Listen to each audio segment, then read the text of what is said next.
Today on the Path Radio Spotlight, we're catching up with one of the most distinctive voices in modern heavy music, Travis Neal of Fraxures. The Southern California powerhouse is back with a striking new release, a thunderous, emotionally charged cover of Depeche Mode's It's No Good. It's dark, bold, and unmistakably Fractures. After the success of Blackheart Serenade, sitting on the Path Radio Top 30 charts for 20 weeks, tied for fourth on the longest run, and peaking at number 12, and with their long-awaited full-length Hexes now complete but still under wraps, the band stands at a fascinating moment, one defined by transformation, patience, and pure creative fire. Travis joins me to talk about this new chapter, the story behind It's No Good, and what fans can expect, of course, as the band prepares for the next move.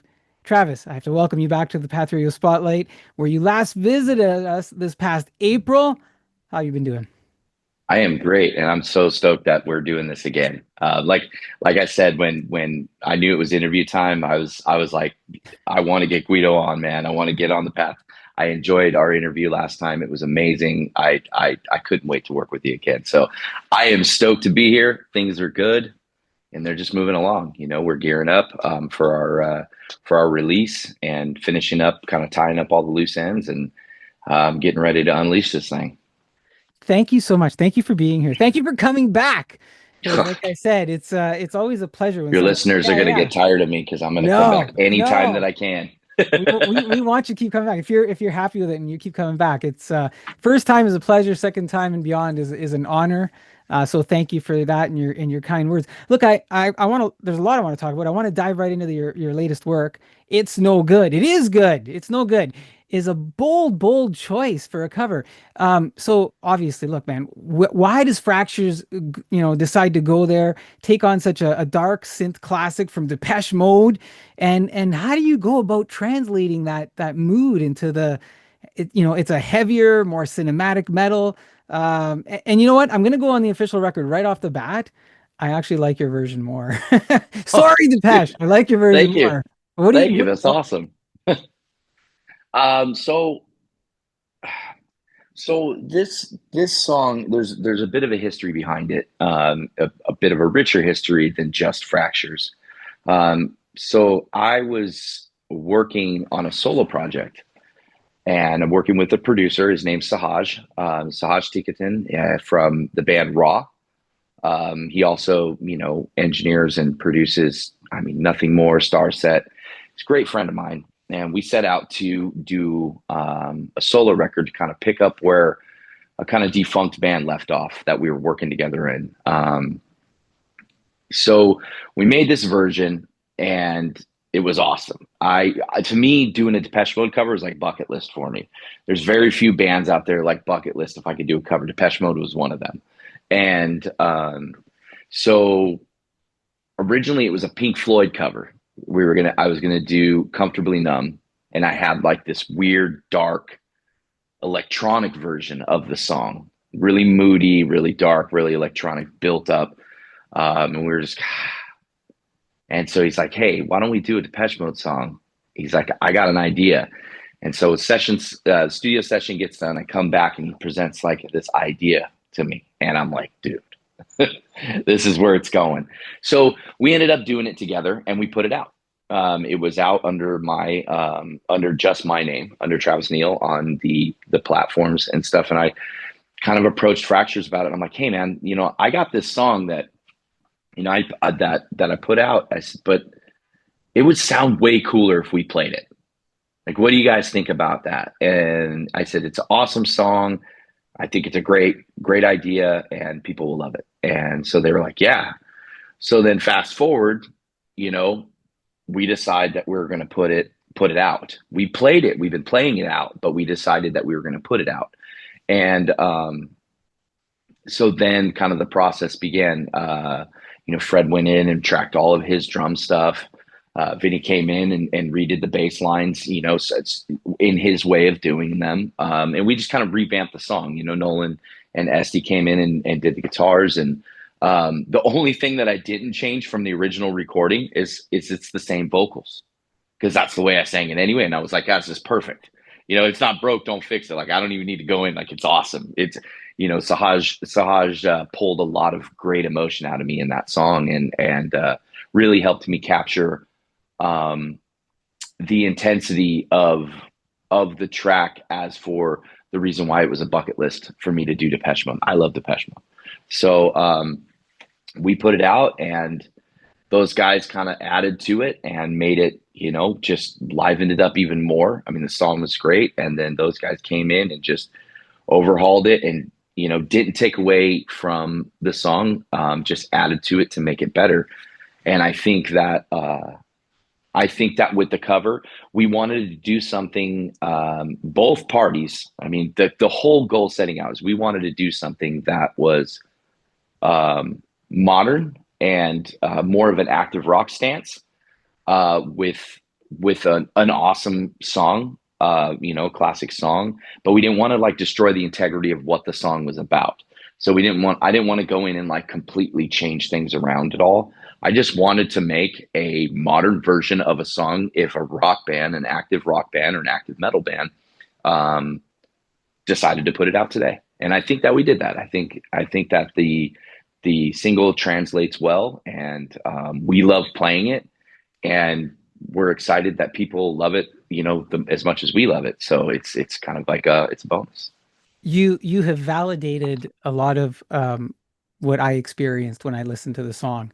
And what I mean by that is I had to go back. I had to go back and listen to the Depeche version. And I put them side by side. And I don't know, I maybe I shouldn't do that in that vein of comparison, but it helps me sort of feel, okay, where is this thing going? Where did it differ? Where did they but right off the bat, you said I wanted to maintain the integrity, and that was sort of one of my first observations, because right off the bat, it was like, okay, this is I still feel Depeche, like, at the kickoff of the song, but then you made it your own, and you used the word livened it up, and I was thinking when I heard it, boy, did they ever inject, like, you just reinvigorated the song, and you brought it into 2025, and not, I mean, listen, the original is still the original, Oh but yeah, it's great. when I was listening to the original, I was back in the original mode or mood. And then Hmm. you brought me into the 2025. So complete validation of everything that I was experiencing. And so whatever the formula that you decided to use, it worked. Awesome. Because Awesome. if I'm feeling that, and that's the way you set it up, it worked. Now you also mentioned something else when you were talking there, and you used the word emotion a couple of times. And you mentioned before how one of your recent charting singles, the Blackheart Serenade, came from a very raw and personal place, and now you're performing the reinterpretation of "It's No Good," and there's some linkage to Depeche Mode, some emotion attached to it. How do you compare the two how do you compare the two emotions? Because you're dealing with your original, came from that raw place. Now you're dealing with something that you're a little bit close to, still from an emotional place. How do those two stand up side by side? Um, well, I don't really know how to answer as for side by side, but I think they both kind of stand on their own kind of platform. Blackheart is very personal.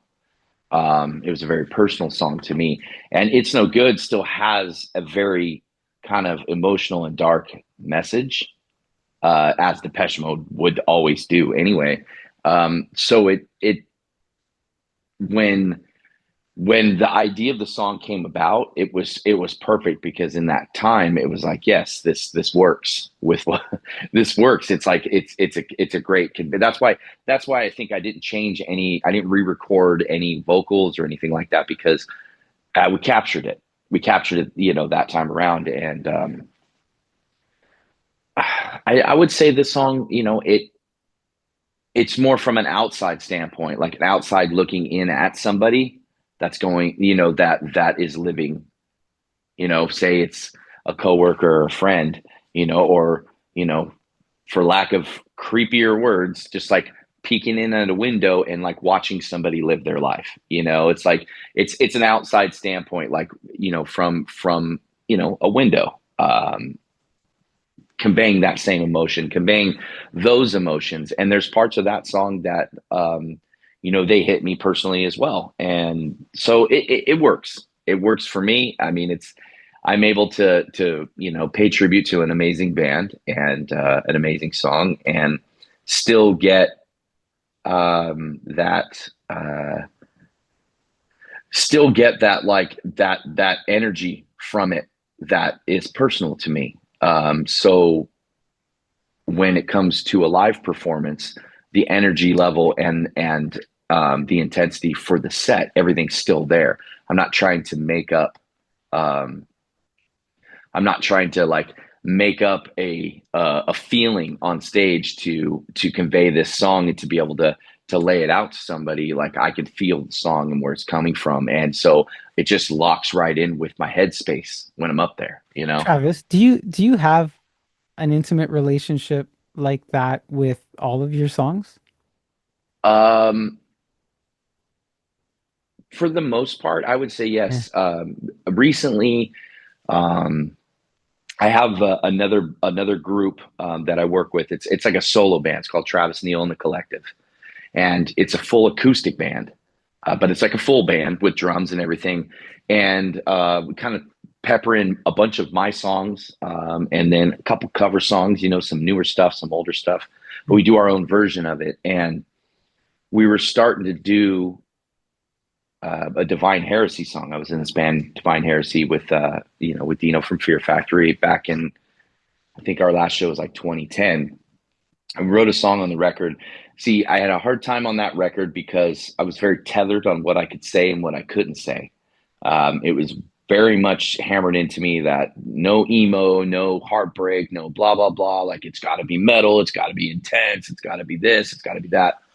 So I was like, shoot, man, I'm going to have to like pull in story influences and write from story base, on anything. And there was a couple songs in there that were pulled from themes outside of my personal life, maybe something I saw in a movie or maybe something I saw in a game or whatever. And we're playing one of those songs now. And I'm realizing that the song is based on a story, but the reason why I took that story is obviously because it is like infused in me. Hmm. And so the story, I feel it a lot more, because it's part of me in a way. It's part of where my head's at. And so I think that was the first time that I had to come outside of writing from a personal standpoint. Most of my songs are very personal. Most of my songs are very, very deep and have very deep meaning to me. So I guess the long answer to your question is yes. I feel, thank you. And I feel like you said the word window earlier, and I feel like you just let us peer into the window of Travis Neal there for a moment. Yeah, it's a And messy, it's a messy place. It's a really it's messy place. But if you want to peek in and say hi every once in a while, It's I'll an follow. interesting, intriguing place that you're pulling us into. Now, look, speaking of windows, and we were just talking about the video for you mentioned, it's no good. It is a very visually gripping video, and as I'm, in my head as you said that, I have images of windows and peering into the video, into the room, which now I'm Hmm. wondering, well, that must be by intent. Co-directed by yourself, Fred Ching, and Holly West. Not No, unfortunately not me. I just go up and I do my thing. That was all Fred and Holly. that was Fred and Holly and co-directed by Vinny, Oh, our Vinny. our bass Okay. player. Because Vinny usually does our videos. Blackheart Yeah. was the first time that Fred and Vinny kind of worked together on a video. But all of our older videos, like Vinny's like our video guy. He flies the drone. He does all the pictures. He's our guy, And yeah, so it was co-directed by him. I wish I could say I co-directed, but I just co-starred in it. So no, that's cool. So Vinny and Fred and Holly, Yes. they shaped the tone of it. Yeah. It was their Wow. vision. It was their the aesthetics of the video, the rooms that we were in. That was all them. and it came out of their minds like, hey, and it's crazy because you know, we didn't have any like pre-plan of what the video was going to be about. Like, hey, what's the theme of this video? They know the song, and they know some places out in LA, and they were like, hey, we know a perfect spot. It's got, 5 different rooms, and we can make a killer video out of it, and it will fit exactly with what we're doing. So it I worked was out. gonna ask if the room with the pictures, that's a real room.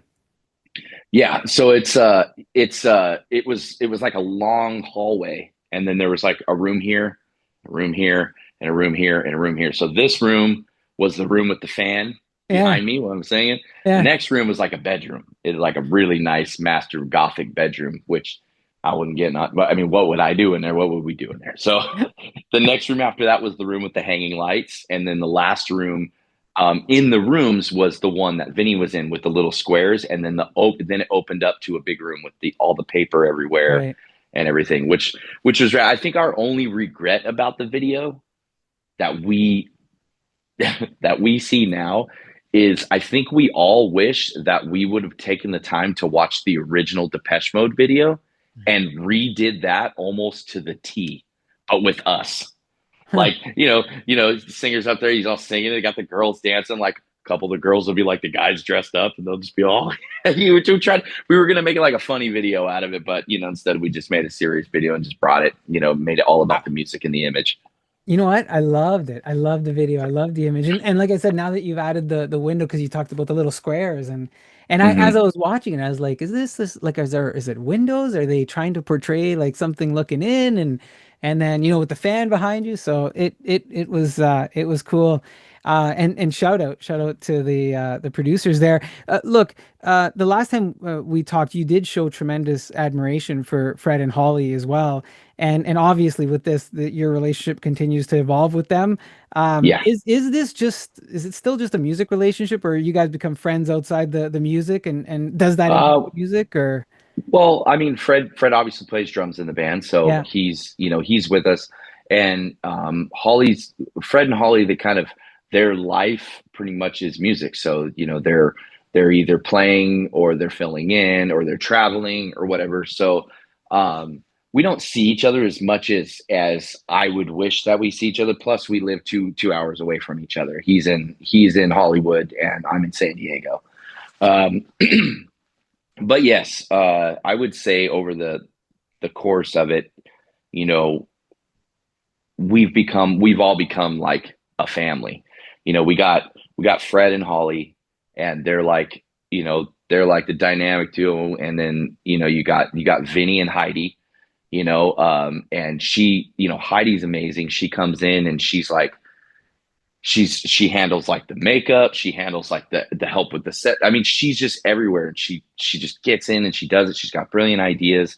And I think that we've all become sort of like a family. You got the single Uncle Travis and the single Uncle Esty, and then you got Vinny and his fiance, and Fred and his fiance, and Nolan and his fiance, and then we're just like the guys that hey, how's it going? Thanks for inviting us over.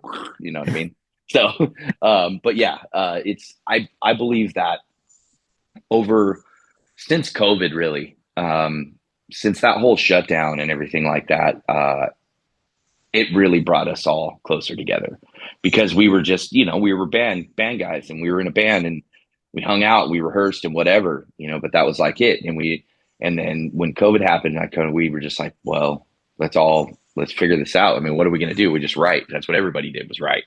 So, we ended up spending a lot more time with each other, and if there was anything we didn't like about each other, we found it, and the stuff that we loved about each other, we learned it. And yeah, man, it's bulletproof in my opinion. So when you're working on this song, and it's interesting because I didn't realize that you had recorded this before. I was going to go into talking a little bit about your vocals and your style. And does doing a song like the Depeche Mode and um changing it up the way that you did push your vocals into a different style. But that's just the Travis Neal style because there seems to be a balance of melody and aggression that you combine in these unique ways. And um, I'll even say this, Travis, because we spun Blackheart Serenade for a long time, right? Yeah, yeah, I And appreciate that. That's awesome.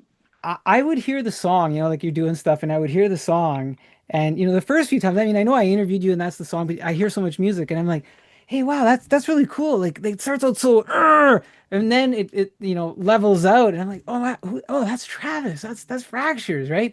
And it felt like a song, and I've had the same feeling now with this one. It felt like a song that wow, I've heard this before. Like it's and I don't mean that in a oh my God, I've heard this before. I'm like, oh Yeah. yeah, this sounds like something I've rocked to or something, right? Um, what's the formula there? Like, how are you infiltrating my senses, my brain to make me go, oh man, I love that. I've heard this before. This is cool. It's a good melody. Like, what's signature about your voice that goes from that "Grr," and then you do this sort of modern rock voice and hooks and all of that. Like, do you even know that? uh, I mean, I obviously don't know it from somebody else listening to me. I just my thing is I've had the opportunity to work with a lot of amazing people, and in the producer area, and it taught me a lot. It taught me a lot about um, not being so confined. In the beginning, when when I worked with my first production team on my first label release and stuff. I was fighting tooth and nail. I wasn't, no, yeah, I'm not going to let some producer come in and like take credit for all my stuff because he's like, yeah, just try this, and I was very, very, I pushed back on it a lot because I didn't really understand that. I mean, that's kind of how it works. Songwriters and producers are in every major band that's out there that's charting, that's selling is, they have a team, they have producer, they have songwriters, they have everybody that kind of comes in. And um, I worked with Dirty Icon Productions, which was Logan Mader, formerly of Machine Head, and Soulfly, Once Human, and then his partner Lucas Banker. He's worked with a bunch of people, but behind the scenes, he's not a musician. And I was like, okay, they brought some stuff out of me. I'm like, all right, this is cool. And then um, I worked with a guy named Joel Wanasek, which is the guy he's mixing our record right now. We brought him back in. I called him and said, hey man, I mean, he works with he just did a new single with Ice Nine Kills. He's done Machine Head. He's done Scott Stapp. He's all over the place too. We did a record together in a band I was in called the Bloodline from Chicago, and he really brought some stuff out of me. Like I was like, whoa, whoa. And then fast forward later, working with Sahaj in the session where It's No Good came about, there was a lot of things. I didn't want to write a metal record. I didn't want to write a rock record. I wanted to write like something that had influences of rock, but was more mainstream, like pop, but just heavier. Um, and he really, really pushed me out of my comfort zone to the point where I was like, I don't know, dude. Like, I don't know. That's not me. Like, I don't feel, he's just trust me. Just trust me. Watch, just trust me. Just do it real quick. And I'm like, man, that's a weird note. It's really, it's out of my range. And he's like, dude, just do it. Just trust me. It's going to sound great. Okay. And then I come in a couple days later and he's like, check this out. And he puts it down and I'm just like, and so working with those producers through the years taught me to really push in my writing. Um, if I hear a part that maybe doesn't belong in the song, or I hear a part that might sound a little weird, I'm not scared to do it. I'm like, the more weirder and obscure it sounds to me, that it's going to be like, dude, this is going to be like, it's going to stick out like a sore thumb. those are the best parts that come out of these songs because I'm not afraid to do them. I'm not, I'm not kind of controlled by the fear of, and I think that overall has made me a better writer and a better singer because I'm not trying to confine myself and I'm not trying to identify as okay, that's Travis Neal. He's a metal singer. I don't want to be. That's why I have the collective. Yeah. It's a completely different thing. There's like no heavy vocals in it whatsoever. It's all clean. Um, But but I see, do.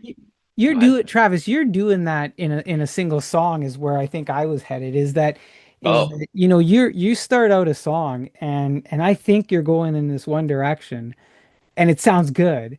And I think you use the word mainstream, right? But you start out with a heavy, a roar, like a lion's roar. And I think, oh wow, this is gonna be a heavy song. And then you do this snap and you bring me drop it into in. yeah, like another melody. And you're right. Like sometimes if you do that in a song, and look, people try this and it doesn't work. It's like, two different things and you listen to it and you go, oh man, that's a band that's doesn't know its identity. But you guys pull this thing, you pull it off where you go from that roar to that mainstream. Hey, I'm rocking and rolling. Then you bring me back into the roar. And so it's kind of an interesting dynamic that you've built there. Um, so even this, like I was thinking, between Blackheart, Sorry about that. I had my phone on airplane mode. I don't know why I got a call coming in. So sorry, listeners. My apologies. that's Sorry, cool. That's Guido. I didn't awesome. mean to interrupt you. No, no. We should leave that in, Travis. Yeah, I'm okay with that. I'm That's okay with cool. that. That's that one. It's like the songs. You just pull this back in. So look, between Blackheart Serenade and It's No Good, there's a sense that Fractures is driving into this sort of cinematic, emotionally layered sound. You do it with the songs, your band does it. It sounds like it's something intentional at this point. Like in what you just told me with the stories with the producer, like there was some hesitation, but this is intentional at this point, right? Yeah, absolutely. My goal is from start to finish of a song. I want to take the listener on like a musical journey. I want them to start somewhere, and when the song's over, they ended up crossing the mountains and through the forest, and now they're in a different part that has like blue flowers instead of red flowers. Like I set out to write songs when I put them out as if it's a song that when I listen to it, I'm like, oh my God, really? And I get goosebumps and I get chills and because that's the music that I love. I love when I hear a song and it's just you know, um, like I'm going to use a reference right here. So Sleep Token. Everybody's like way into Sleep Token. I absolutely love Sleep Token. I've loved them since I first heard them in 2019, and I am so incredibly happy that they're on the platform that they are because what they're doing with music is they're reshaping the next wave of what rock and roll is going to be for the next 20, 30, 40 years, in my opinion because they're fusing so many different genres together. That's just my opinion. But they have, like, when you listen to Caramel, it's like it starts and it goes into this like kind of cumbia thing and like this reggaeton thing. And then it builds into this rock chorus and then it comes back to it. And then it like kind of does this poppy little thing and then goes into like some post black metal. And then like when they end that part of that song, when he's just like, yeah, and they're just going, and then it's like, so I'll keep dancing alone, and it's boom, Yeah. it's done, and like my face feels fuzzy, and I feel like I have to catch my breath, and I got goosebumps, and that's what I want. That's what I want Yeah. for our listeners. I want to You know what? take them to a point where they're just like, oh my god, like that's experience. That's what our lives are all about. I mean, that's all we got in life is experiences, and time. The time's limited, so the experiences have to be worth every second of the time that we're allotted to. And my hope is that I can do that for our listeners. I think, and it was a great analogy when you said take you through the mountains, through the forest, through the woods, and before I listened to the it's no good, and I thought, "Oh, I've been listening to Blackheart Serenade a long time now. I really like it. I know what I'm ready for here, And then I listened to It's No Good. And as much as I thought I was ready, I wasn't, because I'm still going through the mountains looking for my boots, looking for my jacket, I'm like, okay, like why are you feeling this way? Like why is this hitting you this way? Like you heard it, you know it, and I do know the sound. I do know it, but it still brought me through those hills and valleys. And Heck um yeah. the journey's not over. If we talked Hexes last time.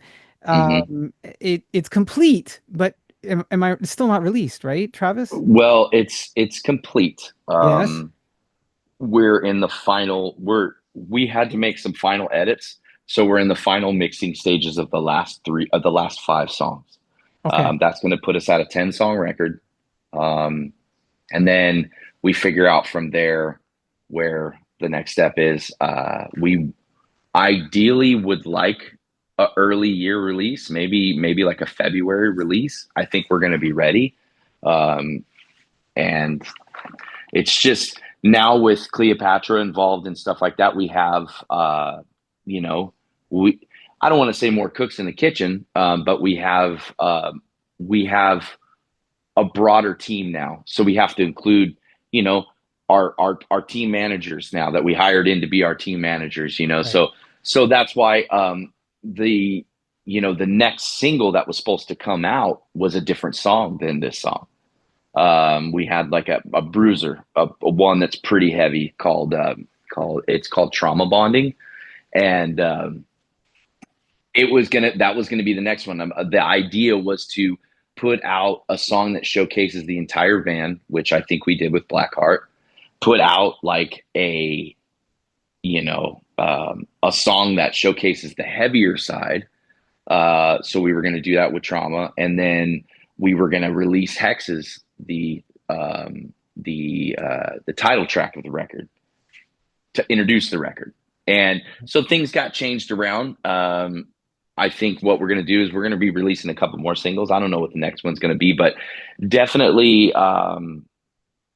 this releasing It's No Good kind of changed the trajectory of that, of what song may come next. And then plus we're starting to hear all these songs now mixed. We got demo-itis. We've been listening to the demos of these for a while, and now we're hearing them mixed, and we're like, a song that was like, oh, that's a rad song. Now it's like, holy crap, that could be the next single. Well, that could be the next single. So yes, it is done. It is done. We're moving forward. We're just making sure that we, dot all our I's, cross all our T's, and make sure that when this record comes out, we've touched everything that we need to touch on it and made sure that everything was ready to go for our listeners, so we don't listen to it and be like, we should have done this and should have done that. It's been a long time coming. It's been a couple years coming, and we're not rushing it now. It's at the It's hard finished though, eh? stages. Like it's hard when you're that close. You feel like I just want to Oh get it, yeah. want to get it out. I want to get into their heads. Oh, I I want can't people to, wait. right? I can't wait for people to hear it. I'm really excited about it. We're all so excited, and we cannot wait for people to hear it. But, we just, we just got to be patient. Santa Claus comes once a year, and we got to be patient. I was going to ask you, what does the process teach you about patience or refinement or even yourself? And I'm just sitting here like, is this because you often hear sometimes, are you after perfection? um, I would say with this record, yes. Yeah. We've taken enough time, and these songs have, they've been through so many different overhauls. I mean, if I could sit you down in a room and it was just you and me, and I could say, hey, this is what Blackheart sounded like when it first got written, and this is what it sounds like now, you wouldn't even think it was the same song, let alone the same band. And so, yes, I feel like, opportunities come around, and some opportunities come around once, some opportunities come around again. And when you're given an opportunity, where a label will, sign you and put the chips behind you and support you, it's an opportunity. So you take that opportunity and you make sure that it's the best that you can deliver. And that's what we're doing. Yes, we are being perfectionists. Yes, we are, because it's that important to us. And I think that we have to do that in order for us to be able to conceive it to the world. It's like it's not ready to come out yet. It's still cooking, and we just blah. When it black comes out, we want to make sure that it's perfect in every You, way. you made me think of something. I'll share it with you. You could throw it on the cutting room floor, as they say, or throw it out the door or whatever. But it would be really neat. And I don't know which song you would do it with, but it would be really neat to see a video where in one of the songs you start playing it the way that you first wrote it, and then you kind of go, no, no, no, no, no, no, take two, and then you give me some progression into what it sounds like at the end. And I'm only saying that because on my end and doing music production, and you made me think, yeah, sometimes when I'm working studio work with artists and stuff, and where things start to where they end, where when fans and consumers hear the end product, right? It is very often so different than what you started with, because you start to talk about ideas and you start to introduce themes, and you explore and you mature it, right? there, Mhm. there's still Marinates. something, wonderfully innocent about that first version that you listen to. Hmm. Oh man, this is when it first started to be born. But fans don't always hear that, right? It would be nice to see what Fractures could do with one of them, where you go, this is what it sounded like. This was us writing it at the keyboard or wherever, and now Yeah. here's the evolution. And anyways, throwing it out there, just ideas. You know what? That's a great, a great idea. As a music fan, I love when bands release B-sides and demos, and especially like I was a big fan of Shinedown, and still am, but I loved their older stuff a lot more than some of their newer stuff. Yeah. But like they would do that, they would re-release a record, deluxe edition, and it would have like five demos of a song that like the back of your hand, and you're listening to it, and you're like, whoa, this is so different. And I think it's great too for the listeners, and the fans of the bands, because they hear the humble beginnings of the song, and they know that, okay, hey, that's awesome. This is a band that I look up to, and this is a band that is doing it on the scale that I want to be doing at, and this is where their song started, and this is where it ended up. And it's like, wow.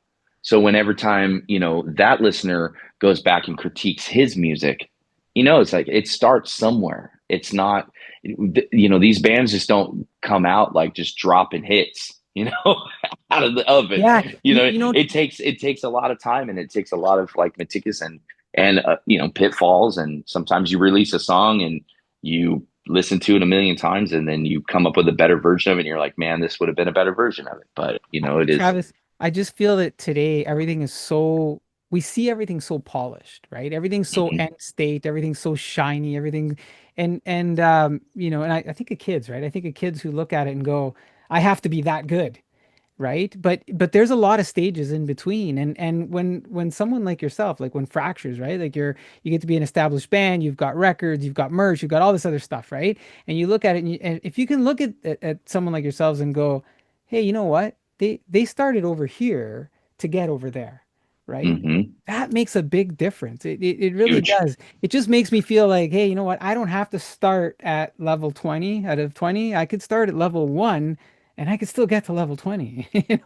Yeah, Like, it's the same thing as when I was watching that Aussie, the oh, memorial show, yeah, and to hear, I don't know if it was the live stream or what, but the Guns N' Roses one was like so off yeah, and so bad, and I'm like, there's no way. But then I saw a video of somebody in the crowd, and it wasn't off. right.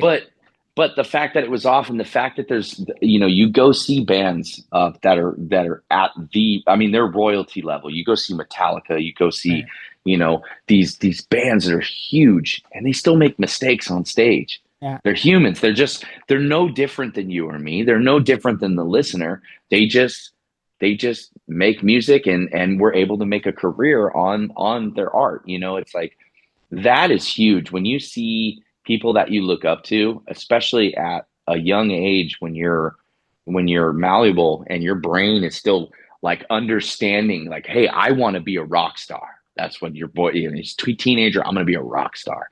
And you see these bands and then you see the imperfections in them, and you realize like, I don't have to be perfect. Obviously that contradicts everything that I was talking about being perfectionist on this record, but um, No, but as it's a journey, growing right? Like up, yeah. you're reaching that end state. You're saying, and that's where the idea with the video, I said, well, if you start off just by showing me where you started, you're Hmm. demonstrating that journey to, that perfection. But folks, that didn't happen overnight. The man's been No, working on this for years and yeah, years and years, right? yeah. You There's a lot of years, a lot of time put into to right. all You everybody's art.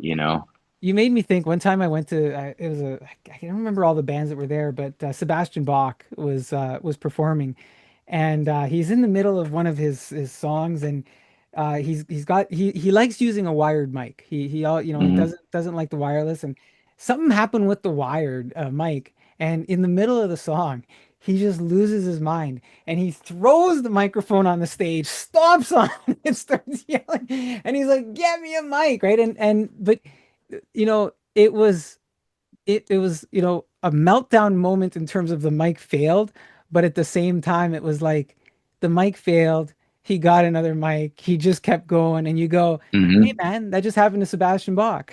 Right? Yeah, It could yeah. happen to Technical anybody. difficulties happen to anybody. Yeah, Right? It could happen to yeah. No, anybody. and it's embarrassing when it happens, and it shit happens.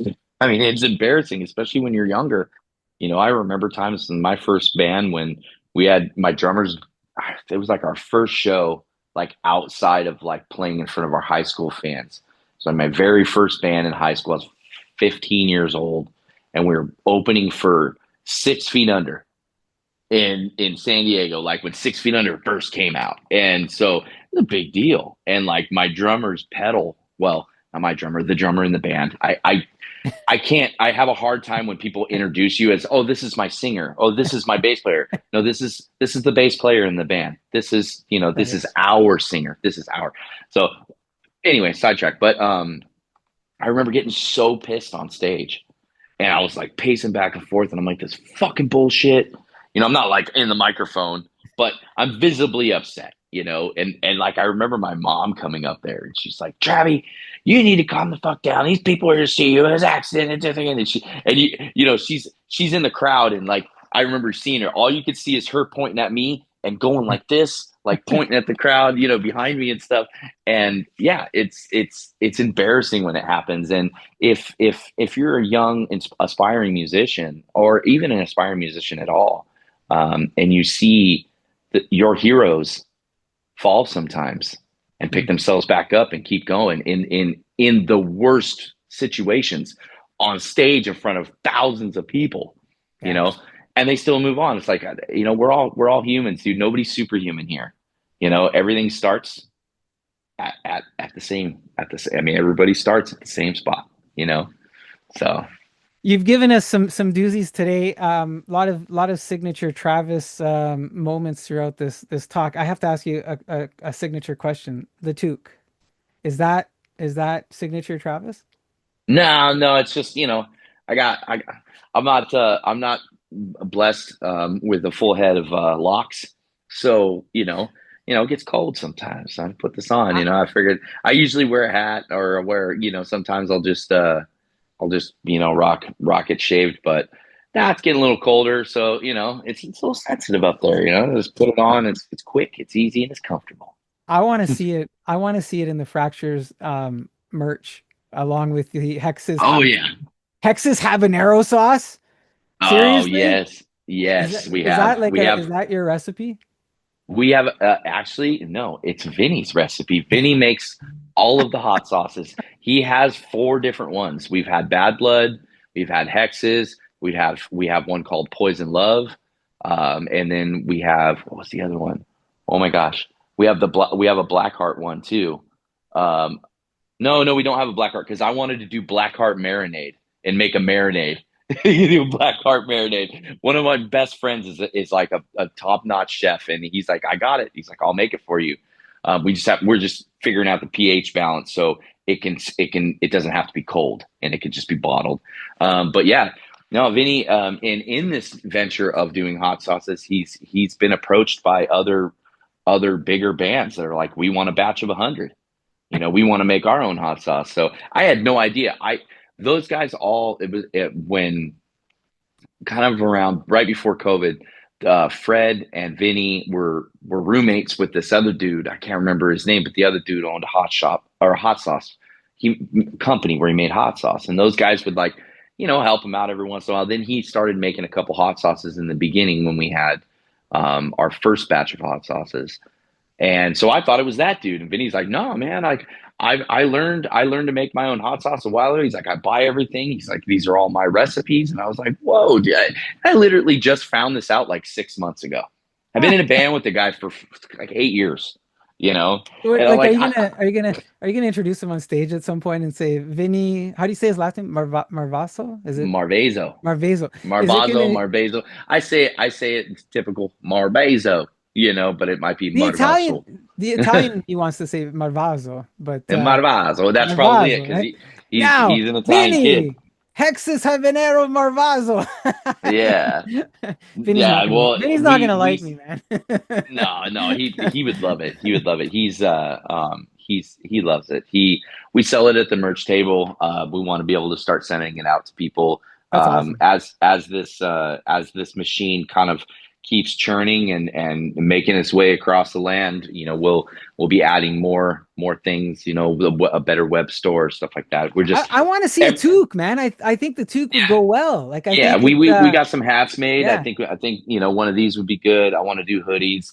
right on. It's a slow moving process because you know uh, we're fully independent, even I got it. though we're represented by Cleopatra. Cleopatra's just going to be, it's a distribution deal. So once we get everything done, then their work will come in. We'll get all our physical copies, our vinyl, and all Right. that stuff. But so it's a slow moving process, but as all of this stuff has happened so fast, we just wanted to finish our record. We had no idea that people would take it the way they did. We had no idea that there would be label interest. We had no idea about any of that stuff, and it all just kind of happened at once. So we're just trying to play catch up, but in the best professional, like, oh, we got this under control kind of thing. You know what I mean? Well, look, So man, thank you. I appreciate that I'm some very, absolutely. very, very, very small part of this entire journey. It is a privilege. I want to thank you for coming back on the show, for Oh, thank you for binding having us me. in fractures insights as per usual. Yeah. Is there anything else that you want to leave us with before we close out? I just want to say thank you. Thank you to all your listeners. Thank you for spinning the song. Thank you for making, keeping it charting. Thank you, Guido, for being the best interviewer, man. I love your questions. I love your cadences. I love everything about doing these shows. Thank you for having me back. And yeah, man, check us out, fractures.com. You can go to our social medias, Fraxures. And follow us on TikTok, follow us everywhere, and keep yourself updated on new songs as they come out, because there's more stuff coming, and it's gonna come fast. So Letting us look through the window. That was Travis Neal of Fractures giving us a glimpse inside the intensity, the artistry behind their new single, It's No Good, and the long awaited full length Hexes, which fans are eager to get their hands on. You can stream It's No Good now on all major platforms and check out the official video directed by Fred and Holly West and Vinny on YouTube, mm, as well as check out the band on fractures.com. You can follow Fractures and Cleopatra Records online for updates as the band gears up to bring Hexes to the world. Travis, it's been an absolute pleasure having you back. Something tells me the best chapter of Fractures is still ahead, and I'm hoping that you're going to come back again. I will have all the socials in the show notes per usual. You'll hear all right. their new music on thepathradio.com. Thank you so much. Best wishes to you, the band, and of course, we always look forward to next time. All right, much love, brother. Thank you. You have a good rest of your evening, and I look forward to talking to you again.